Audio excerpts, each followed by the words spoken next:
It Um, is. I think the author's name is Daniel Cohen. He said, when in the face of all these aristocratic, beautifully dressed vampires pining about their immortality, he said something like, being bitten by a vampire is as romantic as like a kiss from your dead Uncle Boris.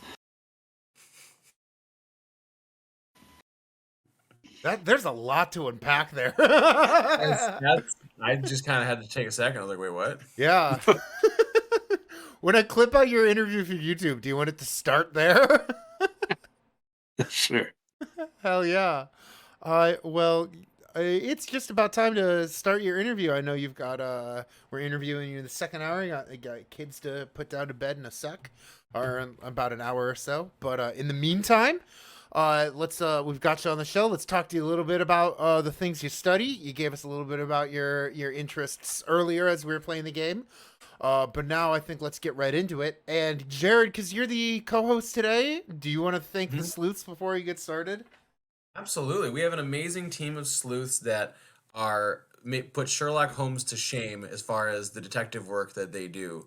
Um, so we really do appreciate all the work that they do going into finding, um, the big facts and the details and the things you might be surprised that they found in a fun, positive way. So thank you to our amazing sleuths. Yes, We thank you so create much. Sherlock. I know it's my face on the screen every day, but I can't write these questions by myself every day. Thanks, Ugh, I sleuths. wish.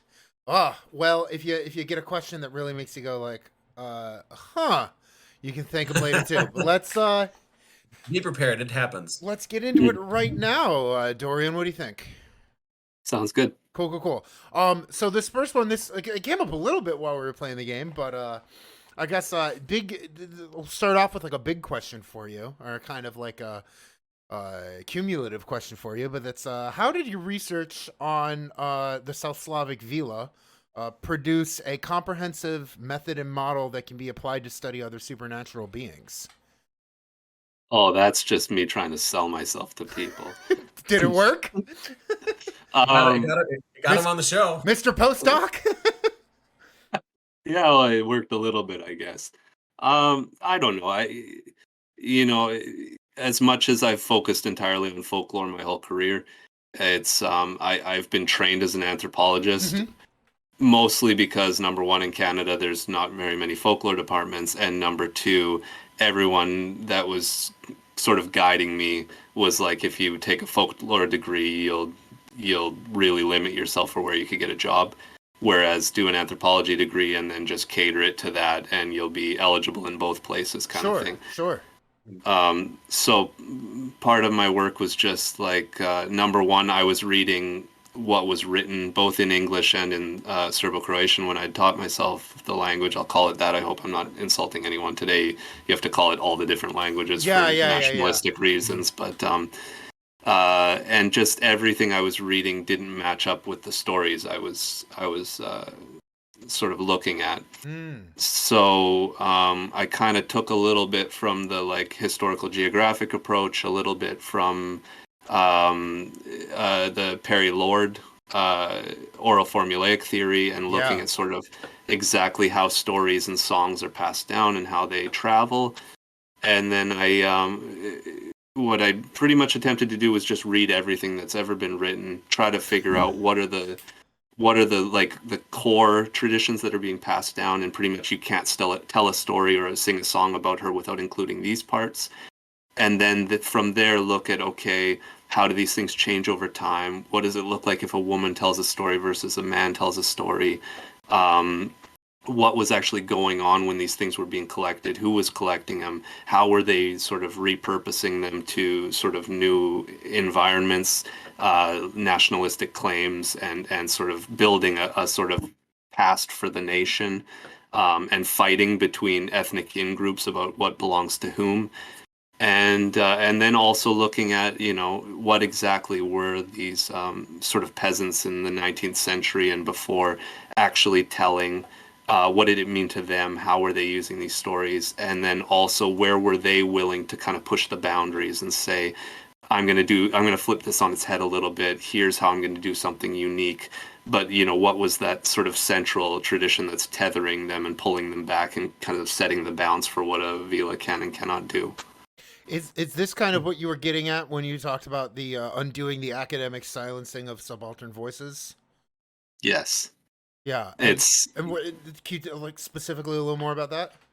Well, just because everything I'm looking at was studied heavily in the 19th century and the first half of the 20th century, and at the time the methods were not as sort of fine-tuned. People weren't as critical about where narratives were coming from, who's telling them, Hmm. for what reasons. Um, and then, as I said, there's this whole sort of industry of academic myths where scholars were trying to look at these things, but they had their own purposes in mind, and they were willing to Yeah, pick and choose what they wanted to tell the stories that they wanted to tell. And so it's about trying to peel away that stuff. Look at it too as its own thing, and I've written a lot on that sort of stuff, but also to really get back to, okay, what was actually being told and sort of how was it being used for people, and what did the people actually believe, or at least, say they believed. yeah, that's interesting. That's really interesting. More kind of Vila questions, as long as we're still talking about about your Sure. girl. Um, so you've once said that that we can better understand and study the Vila in two typological facets: the mythological Vila and the Vila from folk custom. And what's kind of, can you talk about like the nuance you're making between like the sort of the mythological Vila and like the Vila that shows up in custom? You're reading the words of somebody who had no idea how to do this research. So, Well, someone who now knows, what would you say? so I've tried to fine tune that a little bit, and I'm Oh, go for it. continuing to do it in new publications. But the simple fact was, whenever anybody was saying this is what a vila is, they were just throwing everything together. But I found that there were actually some pretty strong generic boundaries Hmm. around, and especially because this is an area where epic song, like oral epics, were sung until very, very recently. Like up until the 80s, you could still find these people, and there may still be some around, but they're not as vocal about it. Um, at least not in the manner that it used to be done, where it was passed down orally. There's a new one where they like write songs, and they're often political, and they read them on a piece of Mm, paper, and they play the old instrument. But interesting. but what I found was that just when she was in the songs, she was doing one thing. And these are heroic songs where there's these heroes that go to battle, and she's like a helper person. Mm, She swoops in to help them fight their enemies or things like that, and she's very martial. She bears a lot of sort of connections to like Norse Valkyries. mm, She's usually got bird wings, and she flies, and she fights with the enemy's Vila or something like that. And then cool. you get to the stories that people were telling in local legends, and it's completely different. It looks very close to like elves and fairies in sort of Ireland more than anywhere. And it's a lot of like they live just outside our village. They kind of at nighttime they come out and we go in. Ours is like a noisy world of sort of diurnal happenings and sort of village life and culture, and theirs is a world of nature and darkness and silence. And where we meet, they're like a dangerous force that you don't really want to mess with, and so there's just sort of in heroic legends and in epic songs, she seems to be serving a different purpose.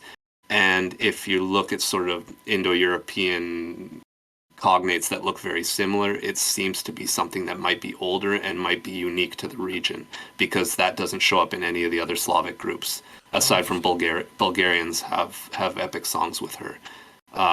Whereas the other one is much more of a sort of pan-European and pan-Eurasian, really, hidden people. Uh, yeah, That is interesting because I can see when you were talking about your different methods, like the historic geographic method and like the oral formulaic theory. I'm starting to get where some of that played into the research and the findings. Yeah.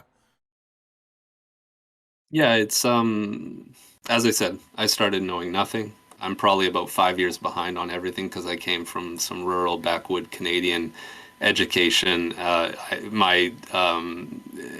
My master's supervisor is like a really renowned comparative mythologist Mm, who knows everything about everything. He's like a Renaissance man, but also his methods aren't, they're like, a couple of decades ago he's working on a model like that. So mm. I mean, a lot of the things at the start was just me learning the language, fighting through these songs, being super interested with what I was seeing, and just seeing something that it didn't match up with what was being written about.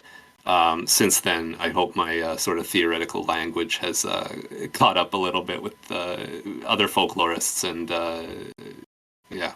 Sure, but I think that's important to point out because I think that's something a lot of that's a feeling a lot of scholars can relate to. I certainly can relate to. It sounds like my masters. You know what I mean? Where like you know a lot of things, you're overwhelmed by all the facts you found. You're trying to just you parse it and, like you said, learn the language of academia or of research. Yeah, that's Mhm. very important. And there's just so much to learn that, I mean, it's one thing if you pick a really focused topic, Yeah, but when I'm dealing with, like, here's the 70 years of literature on oral epic, and or the 150 years literature on it, 200 years really, and here's, everything on legends and all that stuff, and it just, you can only do so much. sure. So it's a process that you work toward. Right. You got anything to add, Jared? No, I mean, I just everything makes sense, especially when you're like trying to blend multiple like concepts, right? There's like, if you're thinking about my own research and like how do I blend in like material culture with labor lore or with like this and this, and the literature is just so vast. And that learning of just being like, I don't know. And then I'm thinking like, especially with studying vampires, right? Like the literature that you need to be familiar with is just so incredibly expansive. Like I showed Dorian, like before we started, like a new book that just came out all about Nosferatu, and so if you're gonna teach this, like whatever, and then new movies come out, so you have to like everyone's like, oh, have you seen this? Like you can't do it all. Yeah. Yeah, like and Well, if you haven't seen a certain film, people are like, well, you really know what you're talking about. It's like, yes, I do. I believe me, but like you can't do it all. Yeah. I Like mean, that's why when you hit your 50s and 60s is when you finally get to be that scholar that everyone's like, any question you ask to this person, it's covered. But getting to that point, and some people are, start earlier and are faster at it, and everyone's sort of on their little path. But it's nice to. I don't think you really become a true scholar until you just start like pumping out articles like crazy and start building your own. When you finish your PhD, you have so much to say, and there's no space to say it in. And then you start chipping these little pieces off, and you're like, "Here's a little piece." And now, when I want to talk about this other thing, I just reference everything I wrote in there, and I don't, and you build a little house out of all these little bricks that you publish, and it takes the load off of that stress of like yeah, wanting to get everything into every page of every article you right, write. That's a really good way yeah. of putting it. Yeah, I can relate. I'm working on an article right now based on something in my dissertation. I'm like, how do I synthesize all these things, not plagiarize myself, but also make a thing? It's like it's paralyzing in a way. Yeah. Like they don't need to know. Not everything needs to be in it. Well, and there's a lot of scholars that I've talked to. They've been like, "Oh, it's probably like an underhanded burn, but it's like, oh, I respect so much how you're just putting it out there no matter what kind of state it's in or something like that." But like, I always use the analogy of like I hung out with a lot of bands when I was younger, and I played a little bit. And there was that band that was in their basement forever, perfecting every song, and then they never went anywhere because they broke up before they had their first concert. And then there was those people who were just like, I learned 3 chords, let's go play. Yeah. And Yeah, yeah, if you just get it out, uh, the next one will be better, and the next one will be better. But it gets you into this motion, and it allows you to start referencing things that you've already done, so that you sort of build on it. And yeah, I mean, it's just gets so much easier, and it becomes a sort of it snowballs, and it yeah. gets, and the quality gets better as it goes too. Yeah. Like Yeah. some muscle memory. Good comparison with the bands. Yeah. Yeah, that makes a lot of sense. As I was the older brother of the kid in the second band, and spent his whole 20s doing that. Yeah. Uh, you've talked about this a couple. You've hinted. You've like sort of motioned me towards this next question, so I better get to it, Dorian. And that is to say, you've mentioned uh, uh, Perry and Lord, oral formulaic theory. You've mentioned epic song. So what I really want to ask you is, if chat doesn't know, can you explain what a guslar is? Why they have social legitimacy, and what they had to say about COVID. Oh, COVID. Wow. Okay, hang on a second. Is he grabbing? Is he gonna grab a goosel? Is it Um, real gooslar hours? Chat. I have no idea. Yes, he is. I have no Chat, idea. get ready, chat. I have no idea what this is. Oh, I know what's happening. So I've got, My man I've got looking like props. the dust jacket to the singer of Tales right now. So I've got props here. So I love it. this is a handmade gusle Oh, that's from cool. from Bosnia. Nice. I Oh, won't wow. play it because it's really loud and it's not a noise. It's a noise. It's an acquired taste kind of noise. But what it pretty much amounts to is it's a fiddle with a single string, and it's got these Huh. very decorative animal heads on the top of them. And you put it in between your legs, and you saw on it, and you play about 5 notes. And these things probably came to the South Slavs in somewhere around the 9th century, 8th century. Hmm. Probably came from Central Asia, Oh, cool. and became sort of the main tool for conveying cultural knowledge and old stories about various things. They probably started early on as mythological stories. We know now from like the genetic background of the Balkans that as much as there was this myth that Slavic groups came down and populated the Balkans, it was probably like a lot of other migrations in history where it was a sort of elite upper class that came in, and everybody else is, most people there have like 70-80% like Balkan area blood. These are, you know, people that were once Thracians, Illyrians. There's a what do they call it? Iapods is another cultural group that was there, and there are echoes of like ancient Greek storytelling, return songs that mirror the Odyssey, and there's a lot of mythological content that's stuck around in the region for a very long time.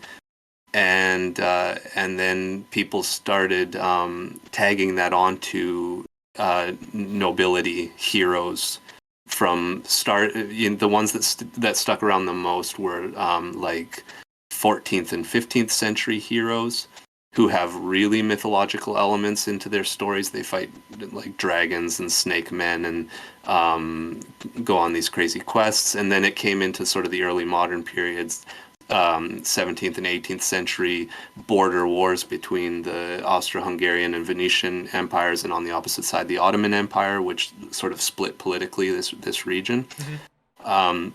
And so you had these what are effectively bandits who would and soldiers that were guarding the borders, and they would go across constantly and like raid each other's villages, steal women, steal sheep, kill each other, and like sneak back into their side. And you get all these historical figures that come out, and then people start singing songs to this instrument about them. And though they slowly take on sort of epic characteristics, they're these great heroes who fight these great battles, and they all have superheroic strength, and they drink big jugs of beer, and so these stories are passed down for a very, very long time. They're traditional. They change, but in subtle ways. They had a really extreme continuity until very, very recently. Once publishing, once education really came in, sort of really starting just before the First World War, you get a real breakdown of oral transmission of these stories, and with it comes, you know, just people who don't use that method anymore. They're writing stories now. They have a sort of a literary bent on things, and they want to make sort of novel stories in new ways.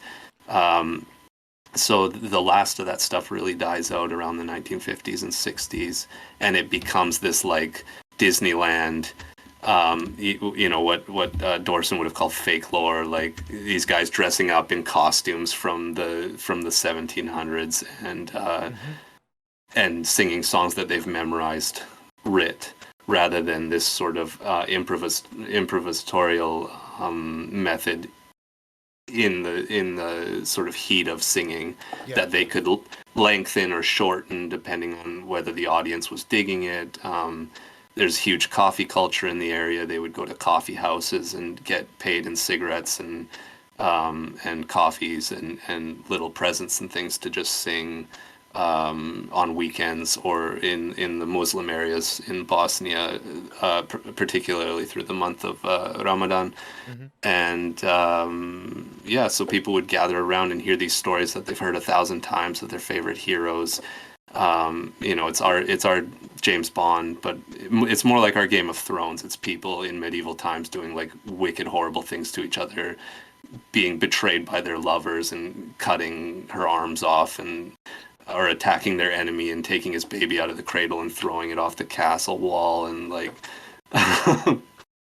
and you know, getting in these epic battles with horses and things. But this stuff doesn't exist anymore, so I study that stuff in sort of archival collections. Mm-hmm.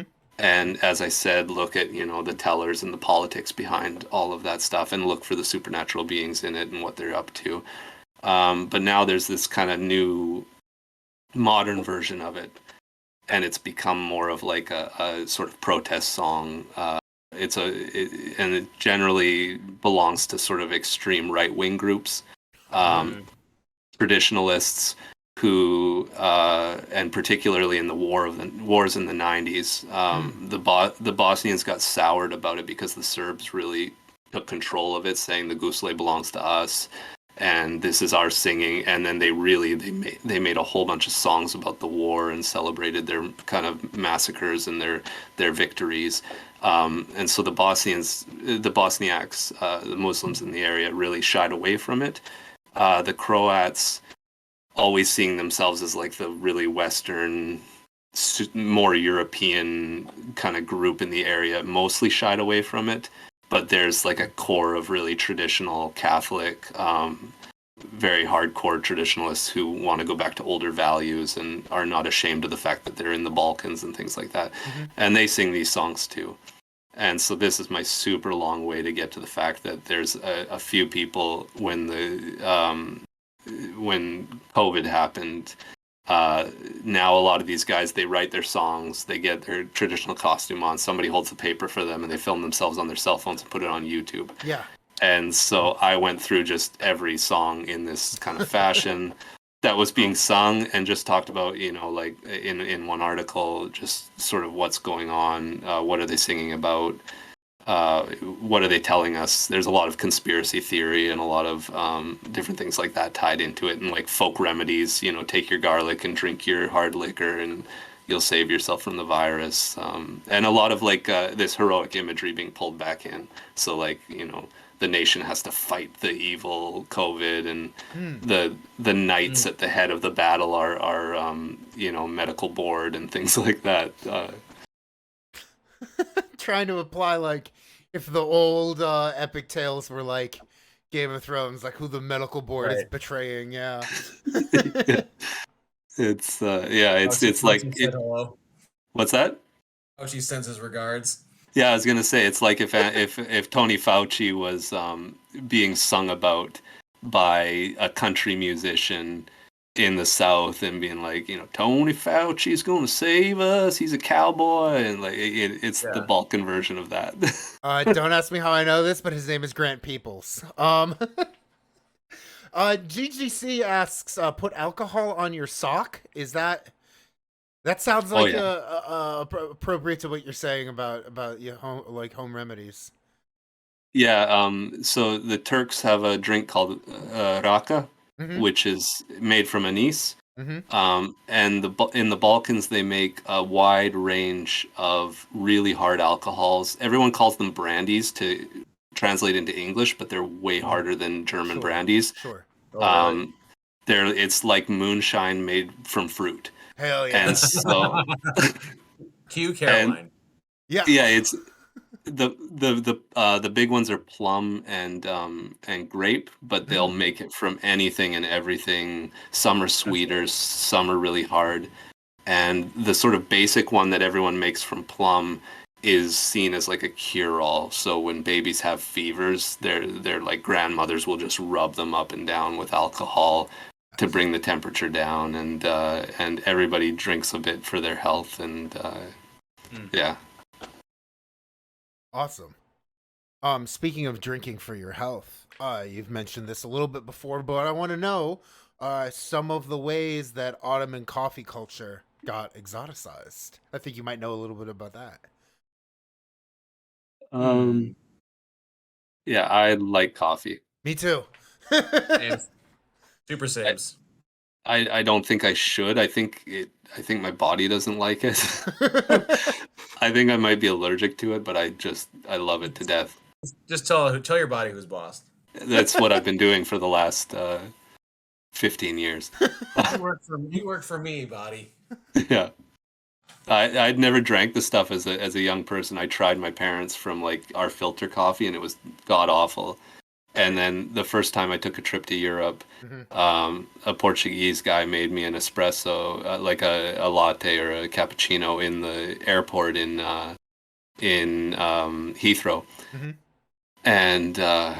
and I drank it, and it was like that beautiful smell that I always got walking down the coffee bean aisle in the grocery store, mixed with like a hot chocolate, and I went nuts. And then I got, and then I got to the Balkans, and it turned out that every corner store, every gas station, every little town has a little cafe in it, and they make amazing coffee there. And so I started drinking it. And first it was like this kind of Italian style, which came in probably in the 40s. And then you go to people's houses and they make Turkish coffee with the jezva, which is your little pot with a handle on it. And you just put really, really finely ground coffee grinds in, and you pour it out into little what we associate usually with teacups from like Chinese teacups. They're called finjani there, which is the Turkish word for just cup. And yeah, everywhere you go, anytime you buy something, you celebrate with someone. Anytime somebody just wants to take you out somewhere, you go to someone's house, they give you coffee, they give you treats, they give you alcohol. And it's especially fun at Christmas time when you have to do the rounds to every family member in an area, and you get the same meal at every house. And then at every house, it's like, here's some coffee, here's some alcohol, here's some coffee, here's some more alcohol, here's some sweets. And you hit about 4 houses, and you're done. But yeah, sounds awful. Yeah, it's horrible. Oh, I can't believe you put up with You're such a hero. I take one for my scholarship. Right? So. Field work is just the worst sometimes. But yeah, so for my PhD, I was working in an archive. It's the oldest folklore archive in Croatia. Nice. And I was looking for everything and anything written about the vila. And but while I was there, I started finding these little bits and pieces of people talking about when the Austrians first took Bosnia-Herzegovina from the Ottomans in 1878. And they started moving in, and the Croats and the Serbs were both trying to kind of lay claim to it and be like, Bosnia, they're Muslims, but they're Muslim Serbs, or they're Muslim Croats. And there was a lot of kind of lay folklorists who went into the Muslim regions, and they wrote sort of like ethnographic, sort of folk life writings on how our brother Mohammedans live, and wrote those things back. And coffee came up a few times, and I was like, I love coffee. I bet someone will like to read an article about coffee. So I used what they had written. Mostly it was just a translation article. Sure. Here's what they wrote about coffee, and translated into English.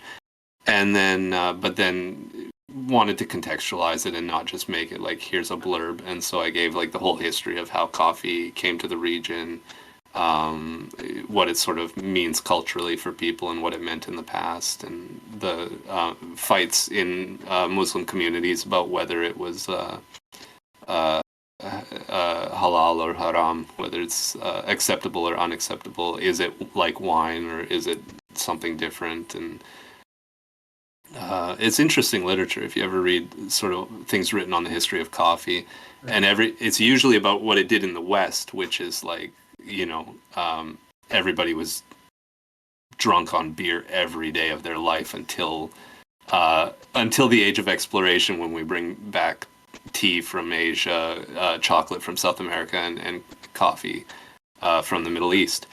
And suddenly you have these nice ways to get through your day, drink clean water, and like not die of dysentery, but you don't have to be drunk all the time, and your child laborers going to work in the mines in the age of 7 are not like drunk on beer every day.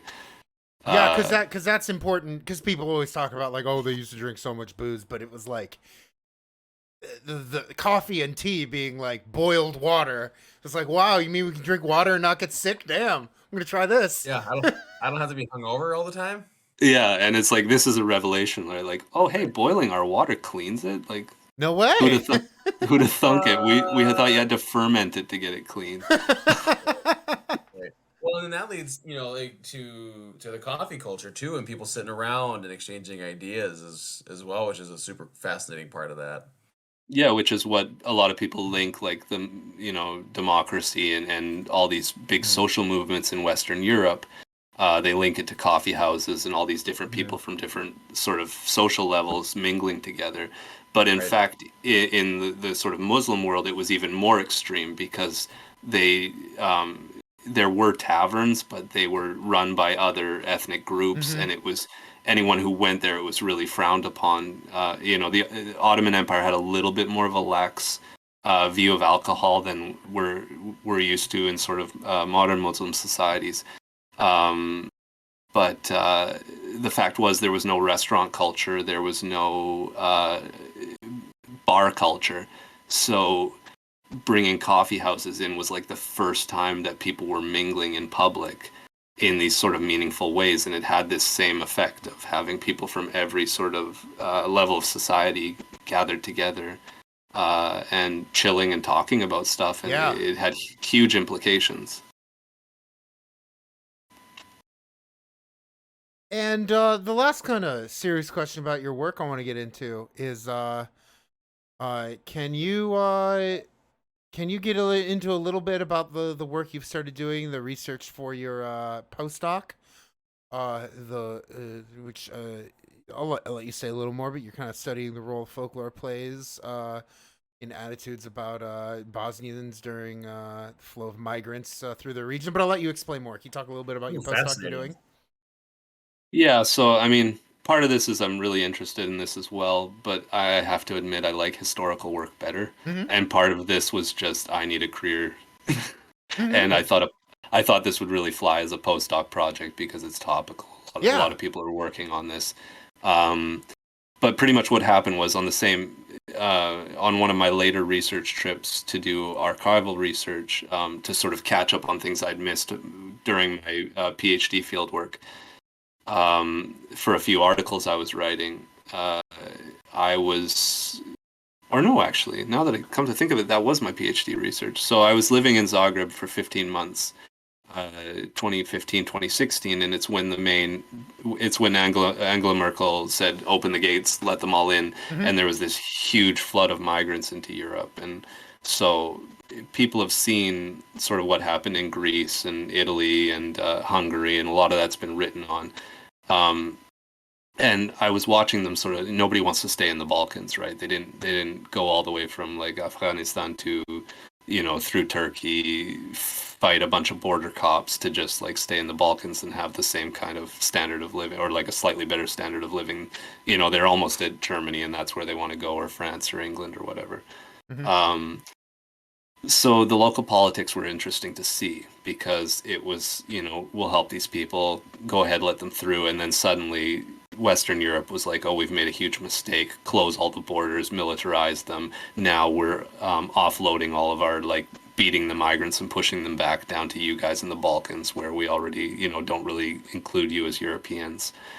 Um, and so I was there. I saw these things kind of happening. It reached more of a peak later once I'd left, but I'd been to Belgrade for a while and seen people sort of demobilized in the main park in the city. And I knew they were, once Croatia closed its borders, they were heading into Bosnia. And so Bosnia got a huge flood of migrants around 2018. And they're pretty much sitting on the northwestern area, waiting to get into Europe somehow and trying to find ways. And there's a big mountain that they have to cross over, and they were going over it at night, and they called it the game because maybe they'd succeed and get to Europe, or maybe the cops would find them, beat them up, break their cell phones, throw them in a van and drive them back to Bosnia and dump them over the border. And there was chaos in in a couple of the cities on the border there. And when I got back home from my research, I was watching all these news stories come out, and it was just like, racist Bosnians, xenophobes are throwing protests because they don't want migrants in their town, kind of thing. And just like the depiction was pathetic. It was just like, they're obviously migrants have gone through insane stories, and their plight is something that needs addressed. But the locals are living in a country that's extremely impoverished, that has a government that doesn't really take care of them at all. It's one of these, what they call now, like illiberal democracies. And suddenly they're inundated with all these people. The local government's not helping them at all, and then like news media is coming, Reuters is coming down to tell them what a bunch of racists they are. And when they're also Muslims, they're also, a lot of them have darker skin tones. And so I knew there was a more sort of nuanced picture going on there. And so I applied for some funding, and I was able to go there for about 6 months. And pretty much I was doing online research before and after as well. And just started connecting with people and finding out, just talking to the average people, because everybody's focusing on the migrant crisis, talking to the migrants, but nobody's talking to the people in the places where they're sort of stuck. And the people who are, having their city flooded and are scared to go down the streets at night because there's a lot of like infighting between migrant groups and things like that. So I got into that stuff, but I'm also looking at the people who were really antagonistic, the people who started creating like citizen patrol groups to watch what the migrants are doing, and started following the police and looking at a lot of conspiracy theories and rumors that have been passed around through those people. Also looking at a few sort of right-wing provocateur ideologues on YouTube who are sort of fomenting either hatred or fear or things like that, and looking at how they've sort of built networks and how they're in talks with each other, and how some of this stuff is really negative, some of it's really practical, just like we want our town to go back to something peaceful, and just the interconnections that are happening on the ground. And some of it's been really surprising. The people who are sort of speak in the most racist tones end up being the people who took families in and helped them, and even some of them were working in migrant centers, helping these people, and then on the other side, people that seem sort of nice and friendly and really devout Muslims, and they're like, these people aren't Muslims, they're all drug addicts and they're prostituting their wives out, and one of them pooped out on the train tracks in front of my house, and just and lots of people taking advantage economically, taking a cut to like accept money through Western Union for the migrants, or there were people who were telling them, oh, I know a secret way across the border, pay me X amount of money, I'll drive you over the field, and say, now you're in Croatia, but they're actually still in Bosnia. And they walk a little bit and get arrested at the border, and So just trying to build a nuanced picture that's not looking for good guys and bad guys, but just seeing what the situation is on the ground. Yeah. That Sounds it fascinating. seems difficult, but it seems like you're doing some really good work. Yeah, Yeah, it's interesting. I met some really interesting people there too, and sounds great. I look forward to learning more about this. This is yeah, I'm hoping to get a few publications out in the coming year. Mm-hmm. But as I said, man, I love historical work way more. And it's like the thing about archival work is your sources are so limited Mhm. that it's almost really easy to paint a narrative of what's going on, but the big problem is you have these gaps and you might Yeah. spend like a month looking for one source that will fill that gap, and maybe you never find it. With contemporary research, it's like the exact opposite. There's so much information overload, and you're like, I have to know all the local history. I have to know the sort of national history. I have to know Right. what the news reporters were all saying, what the people were doing day by day. I need to talk to all these people, do these interviews, figure out, and then from all this massive information, it's like, okay, where's the story? What do I pull out? What do I use? And it's definitely a different process, and I'm kind of, tackling that. I know that Yeah. feeling. Hey, speaking of Um, publications, can I read a yeah. comment from chat? Yeah, Sure. go for it, Don. I was about to do the same. You got me, so go Do for it, it. Jared. Do it, Jared. Oh, okay, cool. Um, GGC says, I am writing my dissertation on Bosnian coffee in an American diaspora context. Your article was like point for point some of the things I was interested in, to the point where I was like, dang, what am I doing? So you've got a fan. You've got a fan in chat. Yeah. Well, and there's more out there for contemporary stuff. Anna Krogert is an anthropologist who works with a Bosniak diaspora community in Ohio, maybe. Hmm. And Or she's got Ohio an or India. I think northwest Indiana by the Ohio border has a large Bosniak population, if I remember correctly.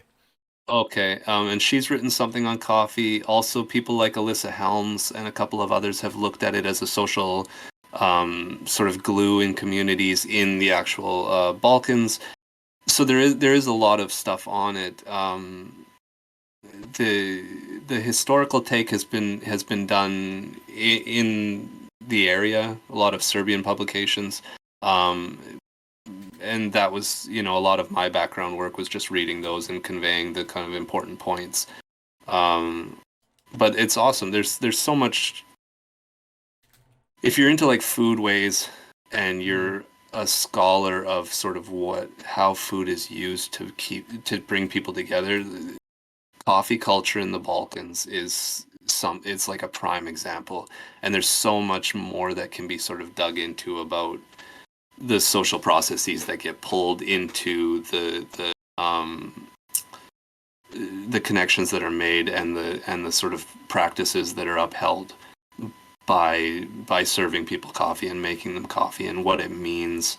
Marko Živkovic, I think is his name, at U Alberta. He's got a great article about the idea of like who drinks Turkish coffee and who drinks like Western coffee in the Balkans and how that maps to identity and yeah, like there's a lot there. So I'm sure there's something that the person in the chat can still find their angle to approach it. But I'm sorry if I took the juicy stuff, but it's really juicy. And I found that sweet legend about how Muhammad brought coffee to the world, and it's just like, okay, I gotta write an article. GGC says, oh, I'll be contacting you. Hell yeah.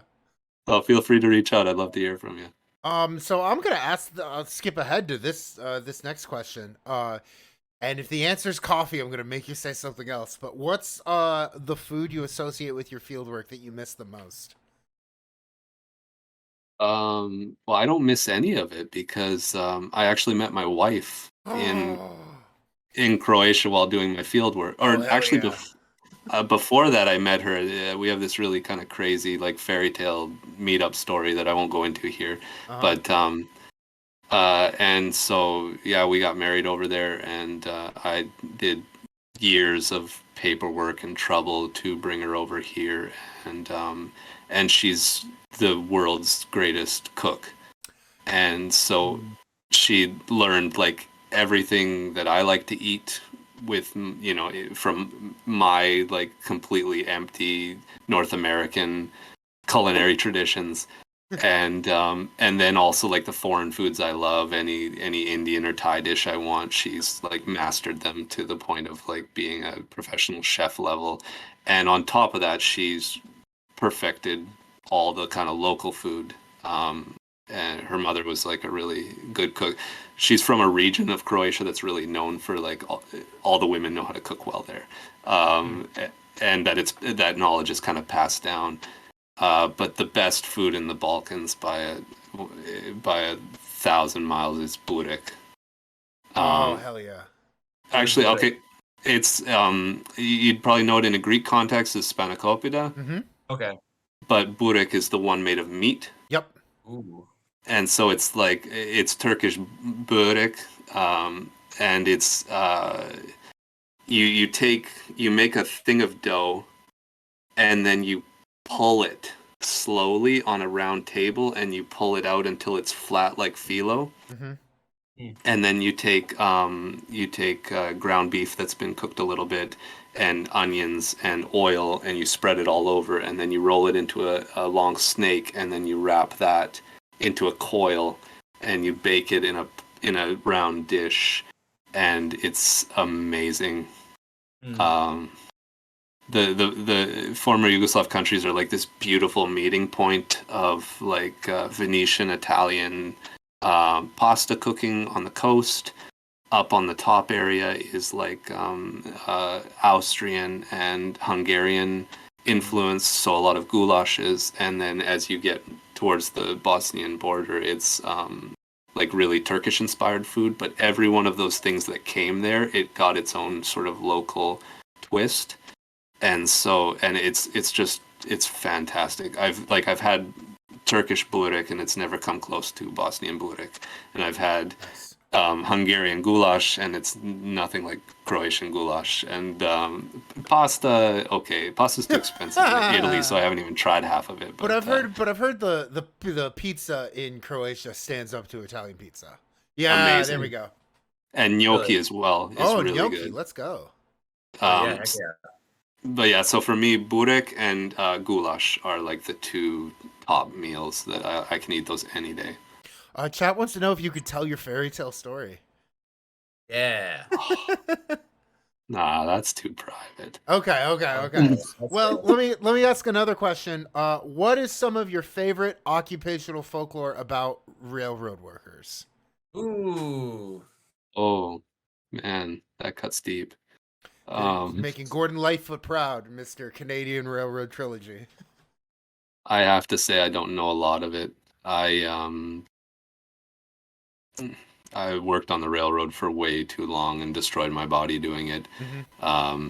But there was not much folklore to be had at that time. It's mostly just like, you know, very interesting people from all walks of life. Well, something to be said about that.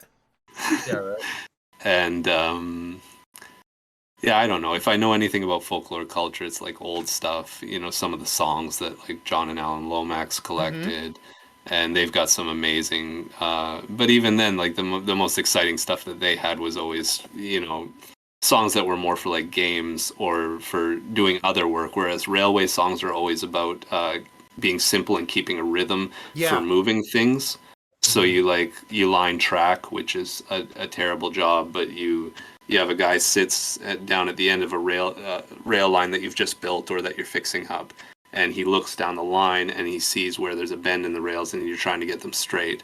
And then you get like 10, 15, 20 guys with metal bars, and you stick them into the side of the rail, and he goes, you know, a little bit left, and everybody pushes that way until it gets straight, and then he tells you to move back or whatever. And so there's a lot of old songs that are just like that, but they're not super interesting. It's just like, you know, like, hey, go down, hey, okay, line that track, oop, you know, and things like that are just, it's just telling people in song how to I think so you were like, oh, It's not very interesting and it's old stuff, and proceeded to tell me a pretty interesting example. Yeah, So, I was like, well, no, this is yeah. Like, I don't know anything engages us. chat wants to know: do you get a lot of railroad themed like Christmas presents and like gifts? Oh, nice. No, Okay. No. no. My It's just it's not the romance people think it is. I oh, mean, okay, interesting. there's one thing about railroad work, and that is you go places where the roads don't go, so you see things that you've never Ooh, seen in your life. yeah. And Mm. there are crazy days where you wake up at like 3 in the morning. You worked a 20-hour shift the day before, or I've even worked a 36-hour shift. If you Jeez. Ugh, um, and you wake up feeling like death, yeah. and it's super cold out, the ground's all frosty, In and Canada, yeah. somebody gives you a metal bar and just goes walk down the tracks a kilometer and you'll find where we finished off yesterday, Oof. and you feel like you're in World War I with a rifle on your shoulder, like walking in some French field. But you see a lot of beautiful nature, Mm-hmm. and that's about it. Everything else about the work is just like hitting metal things with metal things that hurt all your joints, and Mm. working with dangerous chemicals all the time. That Oh, yeah. the ties are all full of Yeah. creosote, and it's just like Oh, a wow. cancer slurry. You're sharing a hotel room with people who drink 30 beers a night and are like angry and mean with each other. You find good people in the cruise, and you joke about stuff, and you Mm-hmm. talk about whatever esoteric knowledge you have, and there's interesting days, but overall it's just very like always away from home, super physically kind Mm-hmm. of painful work, and Mm. it just pays pretty well. So it was a Sure. way for somebody with no Right. money to pay for the university. Uh, Follow up question because the sleuths want to know because it's kind of a meme about the most attractive type of man. Are you forklift certified? No, but I know how to run them, Oh, okay, okay, just as good, I'd say. and I can run a skid steer like I was born in it. Oh man, Uh, and I can do a backhoe pretty all right, but I'd nice. rather not. Nice. Yeah, chat Uh, says that counts. Chat says that counts. yeah. And then GGC also says they have to go, but Dorian has my vote as coolest guest. all right, don't forget Oh, that's very next kind. January to vote for Dorian at the Wisey Awards. Yeah. He will be on the Yeah, hold that ballot. thought. Yeah, hold that thought for almost a year. One last one of these like fun questions, and we'll get to your activity. But Dorian, what's your favorite weapon you own, and is it your antique Turkish short saber? Who is this? Uh, How did how do they know? This is somebody who must know me. And um, yes. So again, I'm gonna have props, which is great stuff. oh, look at Hooray, props. that! So this is an Ottoman era yatan, it's called, Wow, Got done. Wow. What's on and the it end? Is that a fish there's at the end? yeah, there's like a fish or a dragon or oh, something on cool. the end, Oh, that's neat. A That is mosquito. cool. and if you pull it out, Ooh. Yo, What? what? How many of our guests have shown up with swords before? I don't know. This might be a new one. so I think only it's one. it's very detailed. It's got the handle has Wow. what are called ears on it, um, What? Wow. and this is the cutting edge. So and this was like a poor man's sword. Uh huh. If you had money, you would have a saber, which is called the Kulich in. I don't have an antique one of those, but I do have a replica. Oh. GG says that I was going to go, but now I can't. Yeah, we're And bringing the then swords out. You cannot leave. So Wow. they asked, this does is this have what belong to a janissary? this Sorry. was this was made for me by a Circassian actually in Oh, Istanbul. cool. Um, Wow. and so this is what this is the sabers that were used in the region by the Muslim fighters. Mm-hmm. And it's got a false edge here, which is called a yelman. It's a raised false edge. In the Serbo-Croatian songs, they refer to this as the feather of the sword. Um, Oh. and they're beautiful things. They're very nice. But this Yeah. is a replica. It's got a horn hilt. It needs a bit of a better sharpening job, Can but you scoot back in your chair just a little bit because the sword's a little long? There we go. Perfect. Wow. so This is if you were a wealthy noble, this is the weapon you would have, and if you didn't quite have that money, you'd have the yatan that I showed you, and then if you were a peasant, you just had whatever you could get your hands on. Yeah, Jared, ask that chat question one more time. Yeah, would that the yatan would that have belonged? That was the first one, right? That would have belonged to a janissary. Janissaries were known for carrying those, yes. Oh, nice, good call, chat. Nice, good job, BG. I mean, it was just a sort of easy weapon to produce. That like nowadays, they're actually to make replicas. It's cheaper to make a kalich than it is to make a yatan. But at the time, those were sort of a cheaper weapon to get your hands on. A lot of the janissaries worked as palace guards a lot, and they would carry those in guarding duties. And if you look at any old Orientalist paintings that show someone guarding a door somewhere in Egypt or Istanbul or whatever, they almost surely have that. Whereas the what are called haiduks, the bandit heroes in the Balkans, the sort of Robin Hood guys that show up in the songs a lot, they had these great big belts they wore around their waist. It's called a bensilah, and you just shoved so many weapons into this thing. They would have like 2 pistols, probably a saber, a yatan, another knife, and pretty much when they came into battle, it was like pull the guns, fire them, and then it's you have to reload them. So they just toss them and then pull out the swords and get to cutting each other. Badass. Right. So if you can find old pictures of like people in traditional costume there, if it's men, they'll often have this like crazy sash, and underneath it is a leather belt that's just chock full of weapons shoved in everywhere. Hajduk, a word Nice. I'm not embarrassed to say I know from Drago Sa Dinte. Like the I'm not- Numa Numa song, if you remember that. Numa, yeah. old- Hajduk. yeah. Yep. Yeah, My, yeah. The translation I found is like a 13-year-old that translated to outlaw. Yeah, well, I mean, it fits. It's Yeah. and the word is used sort of widely in the Balkans. I think Romanians use it as well. I think it might be in parts of Greece. Mm. I love it. Don, I kept wondering, I'm like, why do I know this word? Why is it Hajduk, yeah. it's Hello, salute, yeah. No, I've like pigeonholed myself as like a certain age. Yep. Everyone, guess how old we are based on Numa Numa. Yeah, exactly. Based on our looking up, fan translations of Numa Numa. I can't hear that word without hearing the whole song. Same, absolutely the same. Nope, I can't. Yeah, nope, it's over. The rest of the night is just that. Dorian, are you ready to transition boldly into the last little section of your interview here? Sure. Okay, as you know, we like to play a game with the guests. Sometimes it's a tier list, sometimes it's a playlist. And as me and the sleuths were putting together your questions, we were like, we don't like know a ton about the region. You know, we tried to study up, read a lot of the stuff you wrote, but we did know one thing, that Balkan music goes hard. We kept saying that. So, Dorian, I'm going to have you build a playlist. And let me hit watch stream real quick on Discord so you can see this on your end too. Okay. Give me 1 second. I'm going to switch over. Okay. So, Dorian, we are going to build a playlist. And this is Dorian Juric's Balkan Music No Skips playlist. All right? So, I want you to put together a banger of a playlist for some people. Maybe it's music that reminds you of doing field work. Maybe it's music, you know, that your wife loves, or you know, your family loves, etc.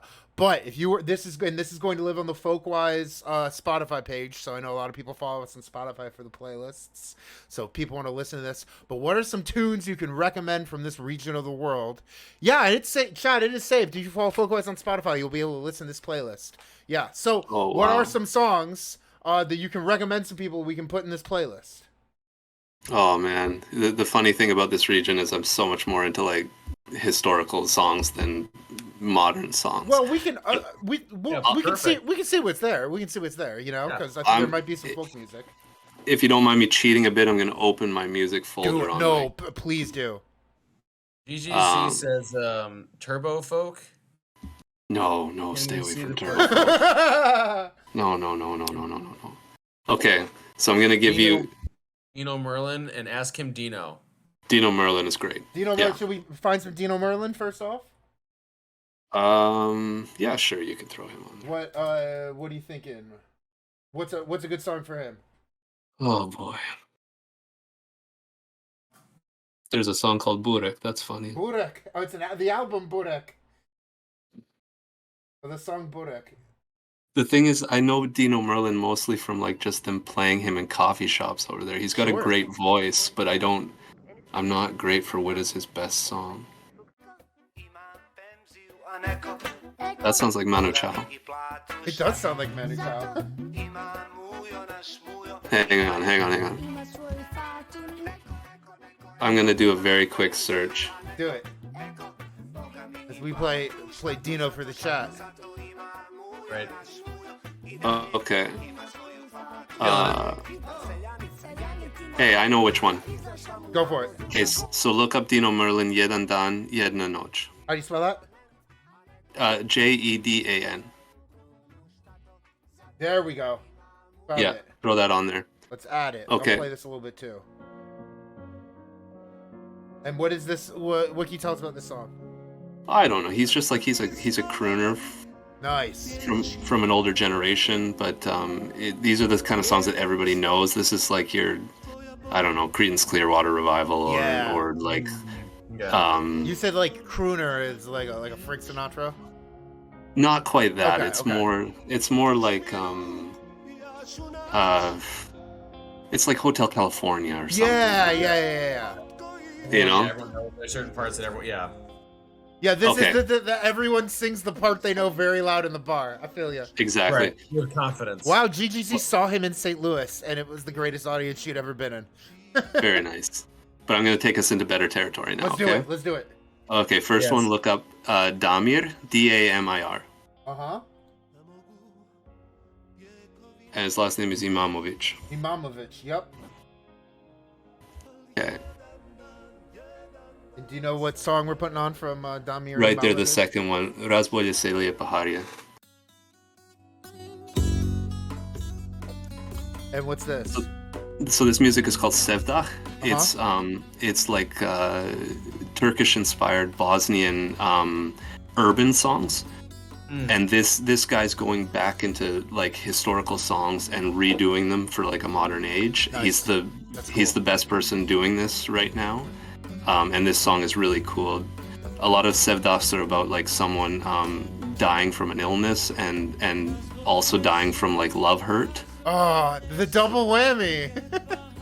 And so this is a song about a woman who gets sick, and then all of her suitors come to ask her how she's doing. Will she get better?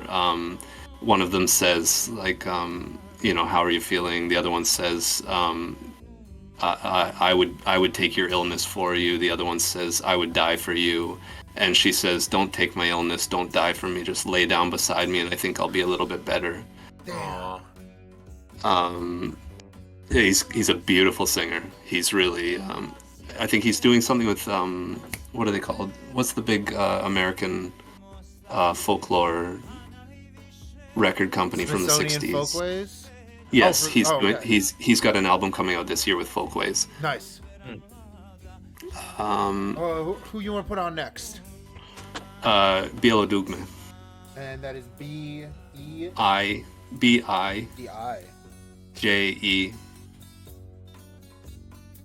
There we go. Now these guys are like the super hip rock stars from from Yugoslavia. And they have a lot of hits that are okay, but there's one song that's not a really big hit, but it's my favorite song of theirs. Which is? Oh man, I'm just blanking on it because I'm feeling a little... I wasn't prepped for this at all. Just hit me with anything. And now it's totally blank from me, so I'm looking at... your most played songs? Yeah. Hell yeah. It's called, so type in Jer, Sure. Yeah. Right there. Jer kad ostariš. Jer kad ostariš. Ooh. Oh yeah. All right. Are these the contemporary group? No. So they were big in the '80s. Got it. They also they took a lot of traditional songs and turned them into like rock hits. And from when Yugoslavia was Yugoslavia. Mm-hmm. I got you now.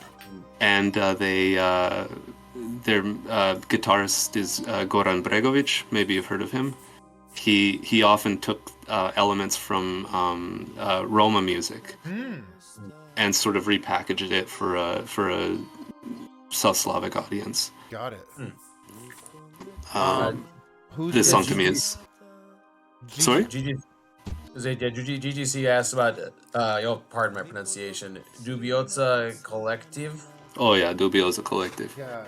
It's okay if no, but I have a total crush on Dubioza. No, they're great. They've started trying to sing in English and it's awful. But love it. As a confessed Eurovision fan, I love that. Sure, I'm gonna bring them up. Where do I have them? I haven't listened to them in a long time. They do a lot of like protest songs. Cool. And a lot of their slogans have been picked up by protesters in Bosnia. Interesting. Like a Kendrick Lamar situation. I have no idea who that is. Oh, he's a rapper who Black Lives Matter would do his choruses as they marched. Okay, yeah, that sounds. Let me find. Man, I haven't listened to these guys in so long. I'll have to look at the song names again and figure out what the good ones were. Can we outsource that to chat? Yeah. Oh man. Okay, I'm gonna give you one while. Or no, I'll finish this. That one's Kafana. Oh come on, you guys.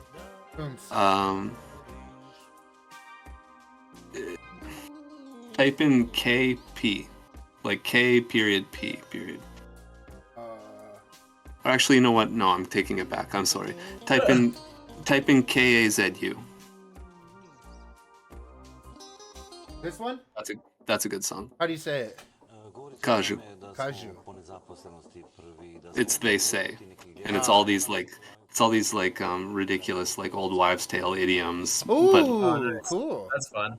But it's talking about how stupid people are and how politicians can take advantage of them because they believe all this dumb stuff. GGC says, "Cause that's definitely a good one, and the video is amazing." Yeah, it is. Nice. So he's saying like, you know, they say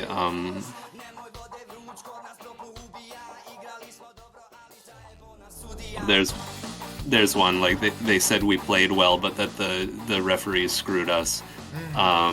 They say that like Iran's making nuclear bombs. They say that you know, Bosnia is just a place where your relatives are from. So it's all these like sort of things that people say. And it's great. It's ska music with some rap to it. The next one we should look for is Edo Majka. EDO. Rap in the Balkans is amazing, by the way. Edo Majka, right there. Here. Yeah, and you want to look for a song of his called Trpaj. TRP.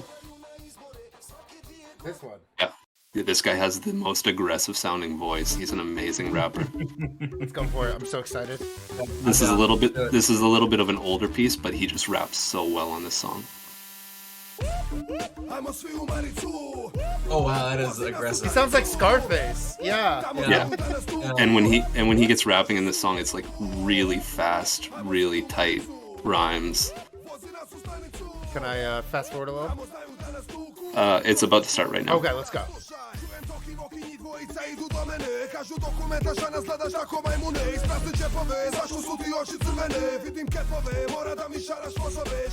It's one of the songs you have to really turn up loud.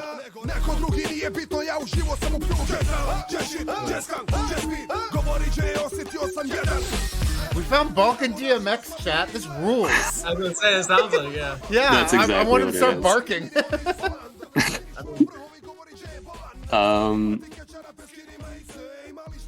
What am I looking for? Okay, so type in KUL. IN. See if it comes up. Is it? Oh, no, it's not going to. So space and B. This? These guys, Kulimban. Yeah. You They only just- put I it- was thinking about Turbo. Really, Balkan music is what's up. This what? So this? these- That's what's up. This is really traditional music. These guys only put one album out. Let's see if I can find. I forget what the songs are called. Everything on this is good, but there's a couple that are really great. If I can open mine.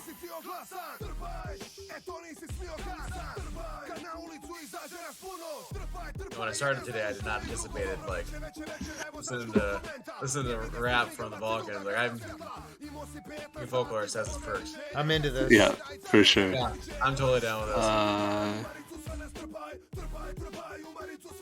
Oh man, I don't know what to recommend here. You want this top one? Is it the most popular one? Sure, let's try that. Let's hear what it says. Sounds like. Yes, this is a good song. Hell yeah. Oh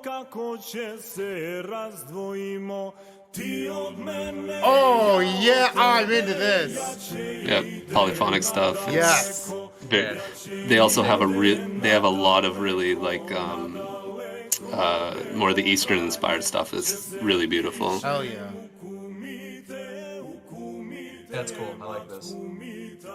All right, GGC has to leave for real after saying she was gonna leave 20 minutes ago, and then you started talking about her research. Yeah, But hey, happy trails. Yeah, have a good one. I hope to hear from you. The next person you can type in is BOBAN. Like the 7-footer for the Dallas Mavericks. Maybe. Boban Markovic Orchestra, the first one. First one. Yeah. And what am I looking for Boban Markovic?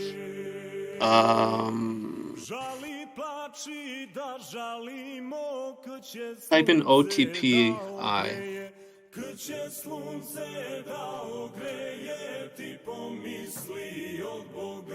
This one? This song, Otpisone. Yeah. This is Gypsy brass band music. Oh, nice. And these guys really take a lot of hits from like 70s Western, like almost like the music you hear in like 60s spy movies, 60s and 70s spy movies. Nice.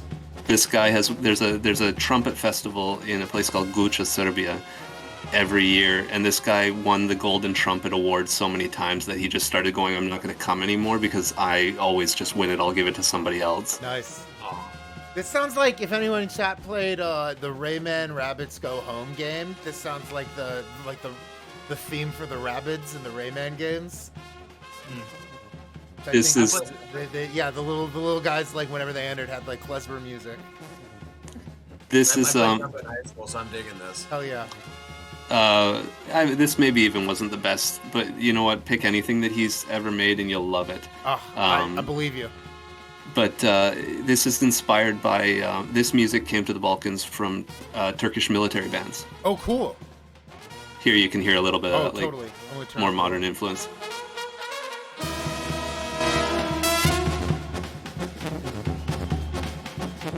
I really like this. This rules. Yeah. As somebody who did marching band and pep band, this is Nice. This is some Cowboy Bebop stuff.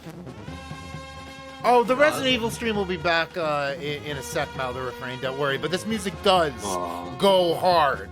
Yeah. Sorry for taking you away No, from the game. he said missed. I think I missed Resident Evil, but this music goes hard. Oh, nice. Can we get 3 more songs? Oh man, I'll try. Can we get 2? Can we get 2 more songs? We love ending on an odd number too. Okay. Man, there's a song I always listen to on YouTube, and I always forget what the band is called. Right.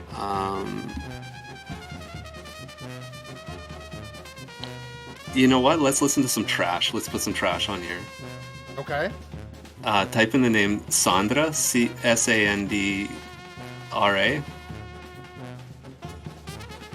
and then Afrika. Afrika. Okay. Sandra Africa. Okay. So this is like the like bad like club music from the region. Yeah. And it's trashy as heck. Let's do it. And they often put a lot of like Middle Eastern inspired music into this. I don't have a favorite of hers, just pick whatever. The album Air Max Reggae sounds hilarious, so I'm gonna do SOS.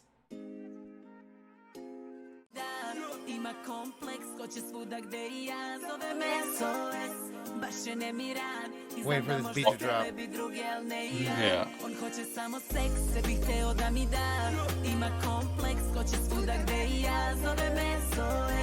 Yeah, I'm waiting for it now too. It's like, yeah, the part like with the drinks up in the air kind of thing. Here we go.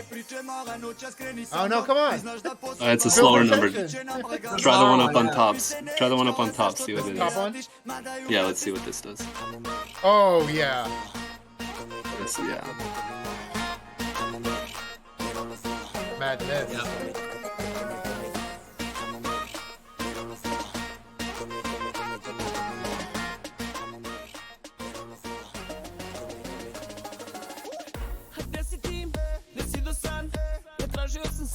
Oh, wow. We got a good song. I love this. What is this guy's name? There's a rap song that came out. Colby. I think it's Kobi. Kobi. I think so. And then Is it type in this guy, second guy, all caps Kobi? maybe. But if you Yeah. skip after the name and type in SRET. SRET. Yeah. Looking for a song called Sretno Diete. Oh no, it's with a C. I'm sorry. It's Tsobi. Okay. It might be how Kobe's written in English. SRET. Yeah. Oh, how do they not have this? No, I guess they don't have it. Damn, rip. Hang on. I'm gonna find it. It might be with a Y.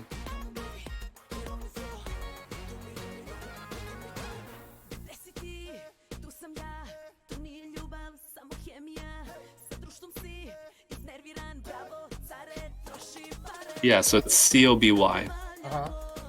And then SR. Oh, did you have that already? I did. Okay, SRETNO. See if it brings it up. If it doesn't, then we're just plumb out of luck. Oh, see, I'm an idiot. I'm taking you the wrong way. It's this one. It's the second one. It's not Sretno Dete. It's Zlatno Dete. Zlatno Dete, okay. This is a cool song. It was made for a movie. I don't really like anything else by this guy, but this song has that perfect mix of like traditional music and kind of cool rap. Mm-hmm. It also uses brass band. Right. Oh, hell yeah.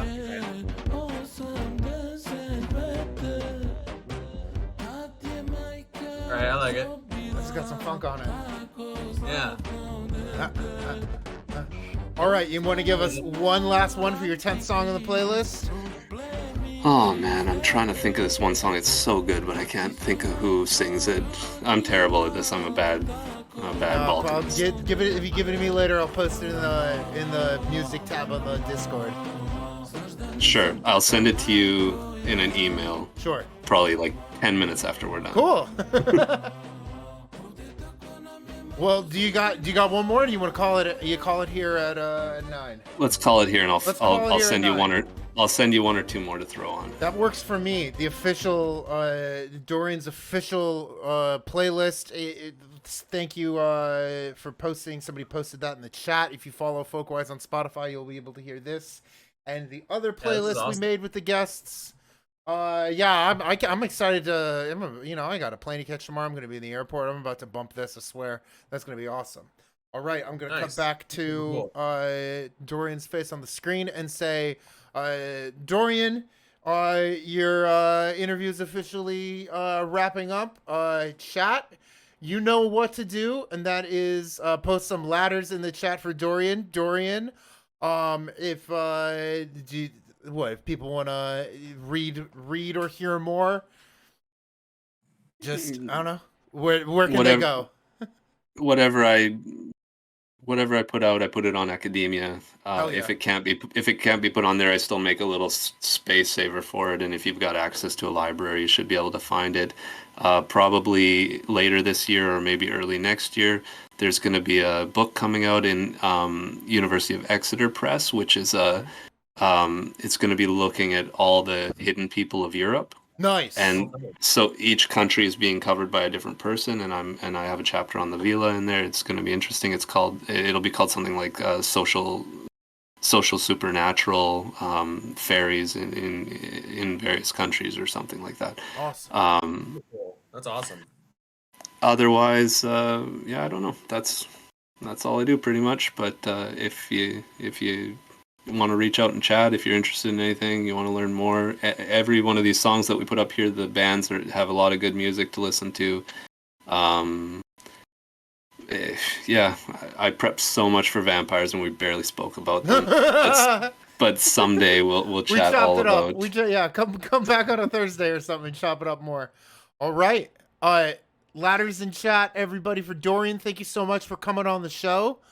Thanks for having me, guys. Absolutely. And it was nice to meet you. Thank you. Yeah, nice to meet you as well, properly. Absolutely. Look at that. I had a lot of fun.